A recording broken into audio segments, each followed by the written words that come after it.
नमस्कार, आप देख रहे हैं आईमा मीडिया।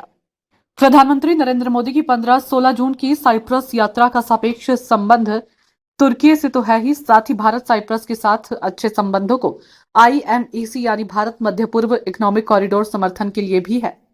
इस यात्रा को Bharat Israel Cyprus energy extraction के अवसर के रूप में देखा जा रहा है।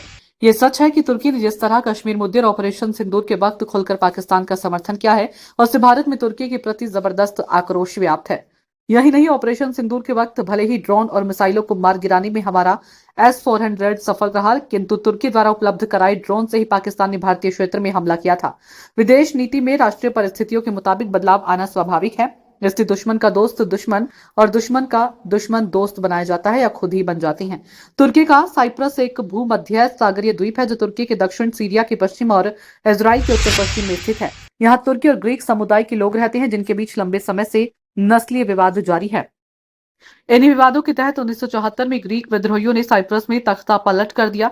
तुर्की ने साइप्रस पर उसी वक्त हमला करके तुर्की साइप्रस को अलग कर दिया। तुर्की की 35,000 से ज्यादा सेना आज भी क्षेत्र में तैनात है। पाकिस्तान तुर्क साइप्रस को अलग राष्ट्र की मान्यता देने वाला तुर्की के बाद दूसरा देश है, जबकि भारत ने कभी भी तुर्क साइप्रस को मान्यता नहीं दी। पूर्व प्रधानमंत्री स्वर्गीय इंदिरा गांधी ने 1983 और अटल बिहारी वाजपेयी ने 2003 में साइप्रस की यात्रा की थी।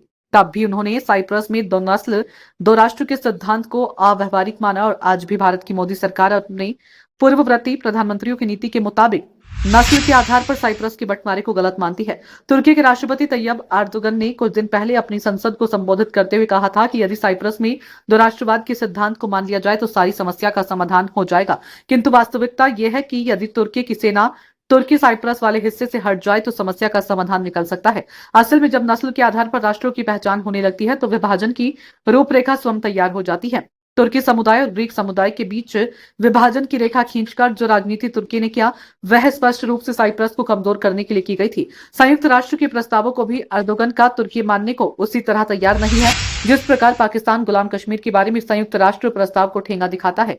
संयुक्त राष्ट्र प्रस्ताव पास करके तुर्की को अपनी सेना साइप्रस से हटाने को कह चुका है, किंतु वह ऐसा करने को तैयार नहीं है। मजे की बात तो यह है कि साइप्रस पर तुर्की के बलपूर्वक अधिकार की आलोचना इजराइल भी करता है। इजराइल और तुर्की के बीच रणनीतिक एवं व्यावसायिक संबंध भी है। अब भारत साइप्रस से भारत मध्य पूर्व इकोनॉमिक कॉरिडोर के लिए समर्थन चाहता है। चीन की मित्र मंडली इस कॉरिडोर के खिलाफ है। अब भारत चूंकि तुर्की के खिलाफ हर कूटनीतिक मोर्चे पर सक्रिय है, इसलिए अवसर आ गया है कि जब इजराइल भारत साइप्रस मिलकर इस क्षेत्र में ऊर्जा संबंधी समझौता करें। 1 जनवरी 2026 से साइप्रस यूरोपियन यूनियन का अध्यक्ष बन जाएगा। भारत चाहता है कि यूरोपीय देशों से प्री ट्रेड एग्रीमेंट कर ले। अमेरिकी राष्ट्रपति डोनाल्ड ट्रंप ने जिस तरह टैरिफ टेरर पैदा कर रखा है, उससे यह आवश्यक हो गया है कि अब भारत मात्र ट्रंप के देश पर ही निर्भर न रहे। कहने का सार यह है कि प्रधानमंत्री मोदी की साइप्रस यात्रा रणनीतिक और व्यावसायिक दोनों ही दृष्टि से बहुत महत्वपूर्ण है। पीएम मोदी के साइप्रस में गर्मजोशी से हुए स्वागत से तुर्की असहज महसूस कर सकता है। तुर्की लंबे समय से भारत विरोधी रुख रखने वाले पाकिस्तान का समर्थक रहा है। इसके अलावा तुर्की और साइप्रस के बीच दशकों पुराना विवाद भी इस यात्रा को विशेष महत्व देता है। आईमा मीडिया को अगर आप यूट्यूब पर देख रहे हैं तो सब्सक्राइब करें, फेसबुक या अन्य सोशल मीडिया प्लेटफॉर्म पर देख रहे हैं तो फॉलो करें। हमें कमेंट बॉक्स में अपने सुझाव अवश्य दीजिए।